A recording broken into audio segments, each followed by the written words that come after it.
If I say that we can be together as a nation only because we share a certain common language or a certain common religion, do you see the dangers that come with it?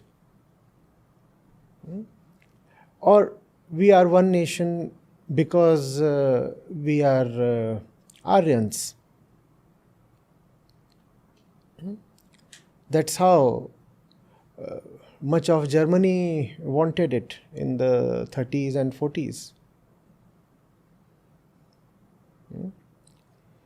So that's the reason why nationalism, like any other ideology, becomes problematic.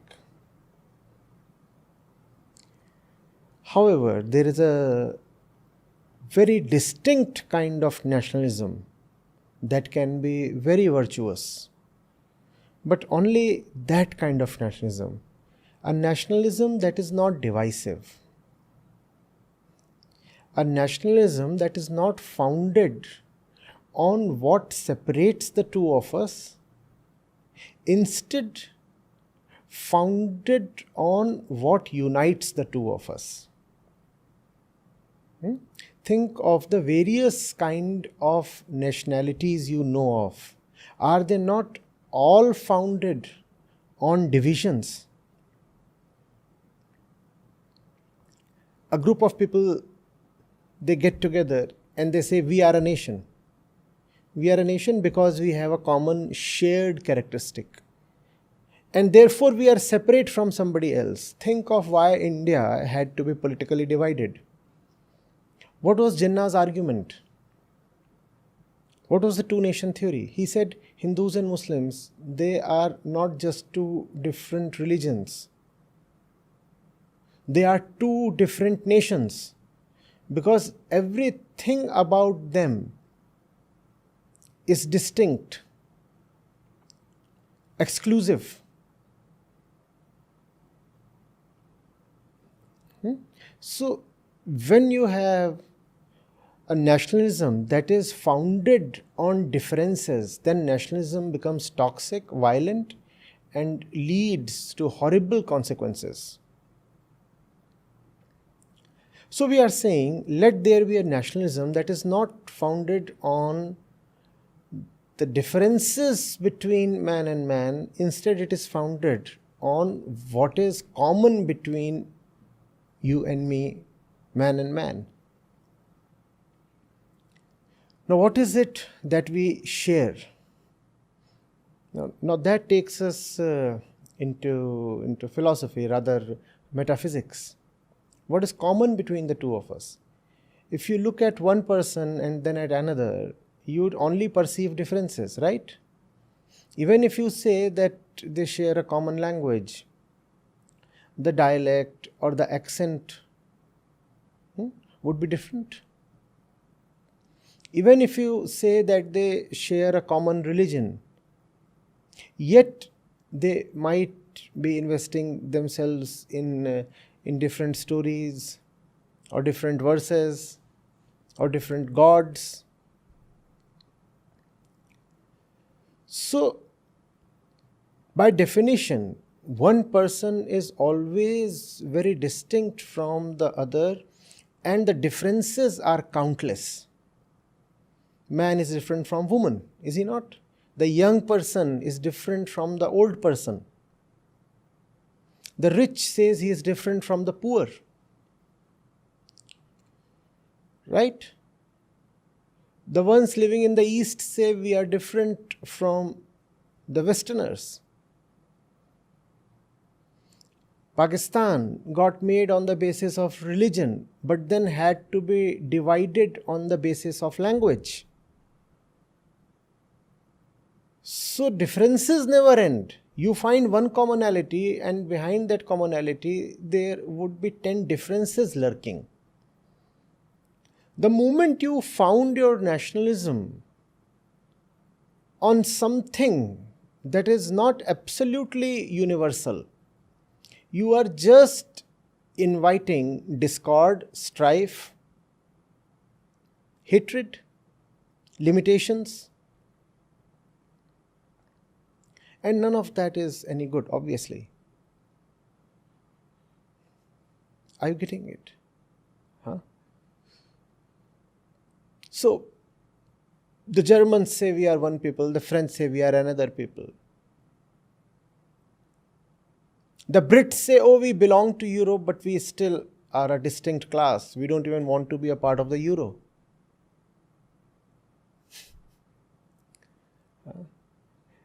Why do we do that? Because the ego thrives only in differences.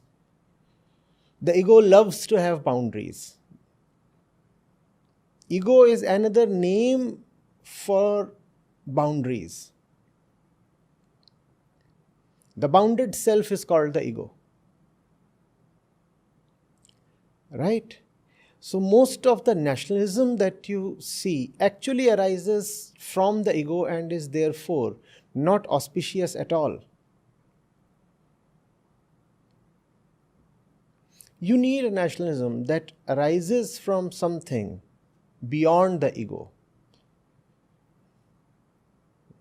And therefore I say, let there be a nationalism based on the unifying principle. That unifying principle, as far as I have seen, is enunciated most clearly in Vedanta.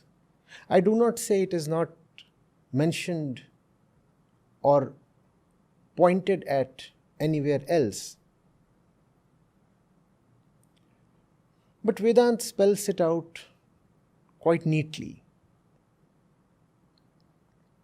That unifying principle is called the borderless self, Atma. That clarity which is not tainted by personality. When you say you know something, when you say you believe in something, when you say you understand something, that is never pure or absolute, because that is colored by, marred by, spoiled by your particular personality. So the Hindu has one belief, the Muslim has another belief, the Christian has another one. Right? You believe in one thing when you are 15. By the time you are 35, your beliefs change. So our thoughts, our ideologies, opinions are not absolute. There is a long shadow of our personal self over them. And therefore all ideologies, we said, are not really worthy of being given a very high position. They cannot be seated as the absolute. Vedanta talks of that which dissolves the differences between us. That which dissolves the ego itself, because the ego is what separates the two of us, right? When I say I mean that I am distinct from you.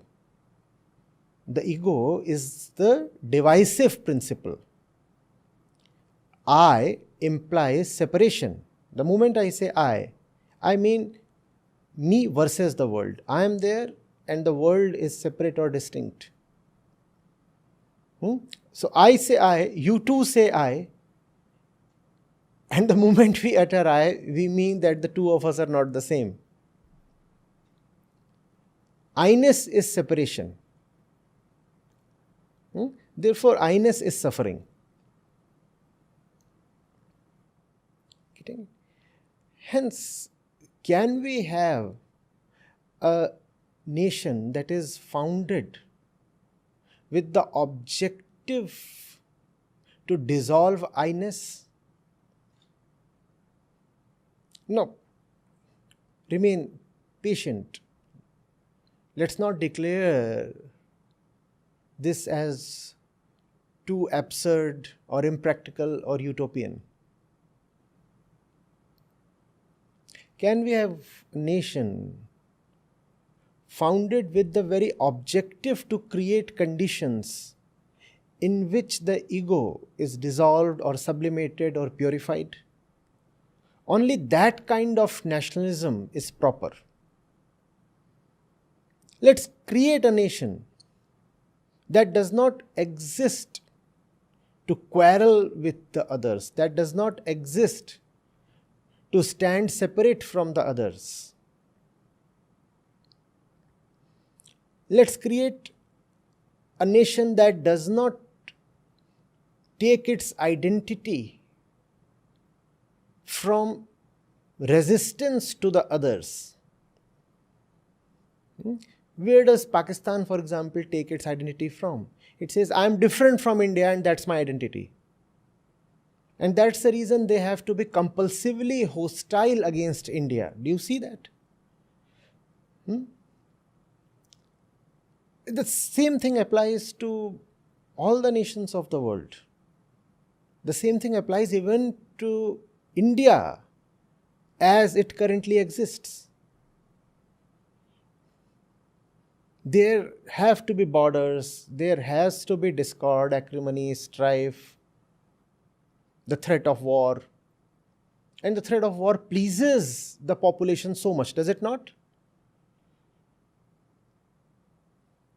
In fact, nationalism would lose its charm and romance if there were no wars. Wars consolidate the feeling of nationalism, do they not?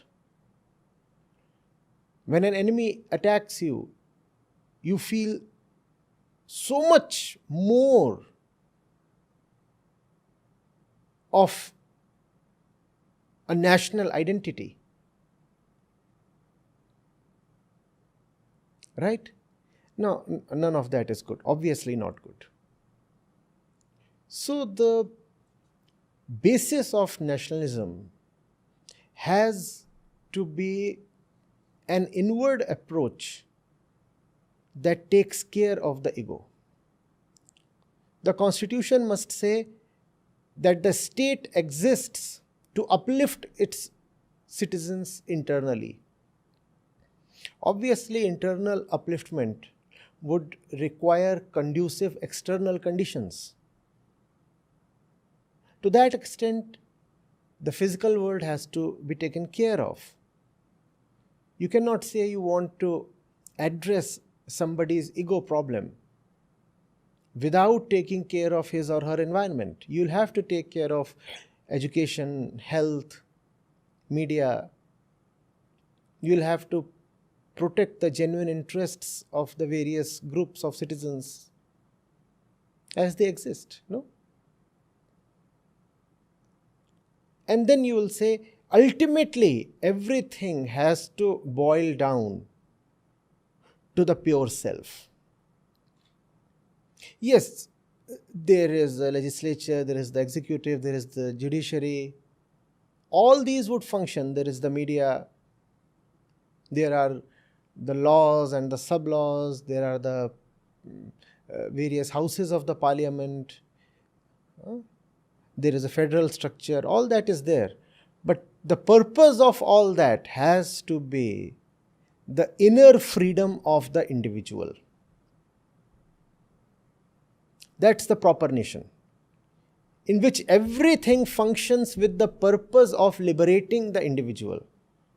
Now, is that not a worthy goal?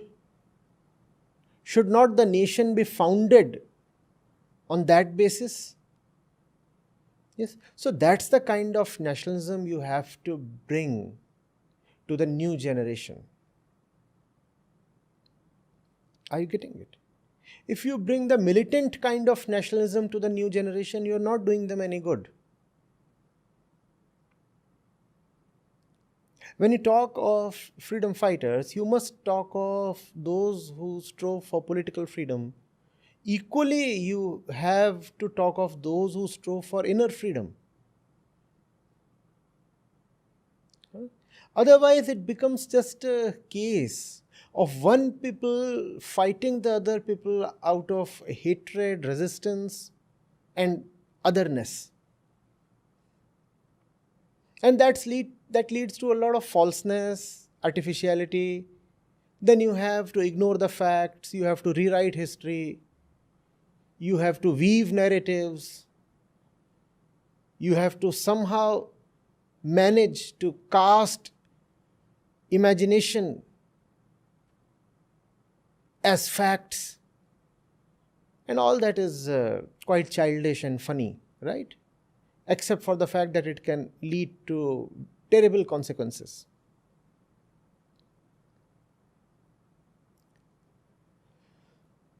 So, bring the reality of life to the young. The reality of life as we live it, as we see it, is the reality of the ego. If they can see how the inner thing operates, they will also see its futility. Are you getting it? You don't need to then teach nationalism as something separate from life. If they can see how life is founded on division and strife and suffering, then they'll want to end it, right? And when men get together in their common mission of ending suffering, a noble nation is born. Don't you want that kind of nation? People are getting together so that they can together eliminate the suffering of mankind. And since they are getting together, they constitute a nation. Will that not be a very, very noble and desirable nation? Please tell me.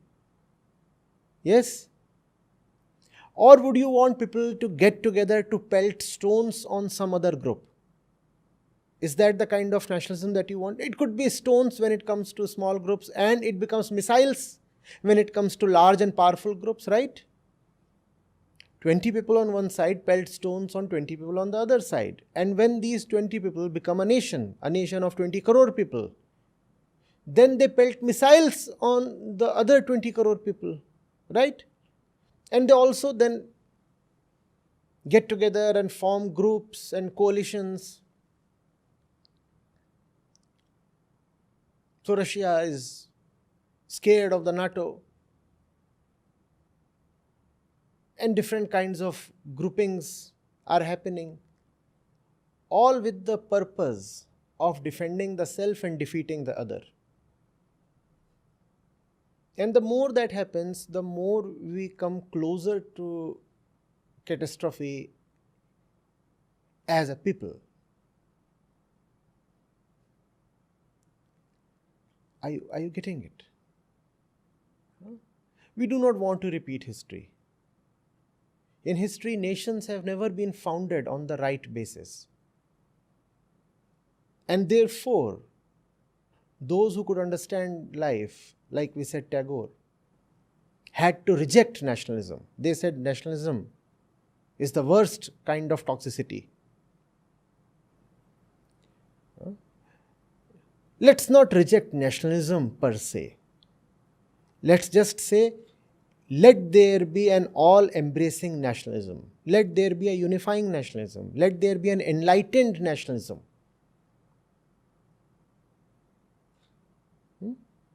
Let there be a nationalism that is not founded with the object to inflict suffering on the other. You can inflict suffering on the other only if you do not see that you and the other are the one. The moment you start seeing the underlying oneness, it becomes impossible to inflict suffering on the other. Right? Can we as Indians come together on this noble basis? And that would be the real Bharat. India cannot be about geographical frontiers, a location on the world map. India is just too big to be contained on a world map. India is just too transcendental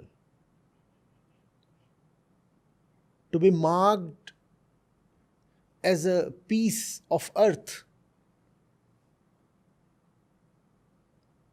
Who is an Indian?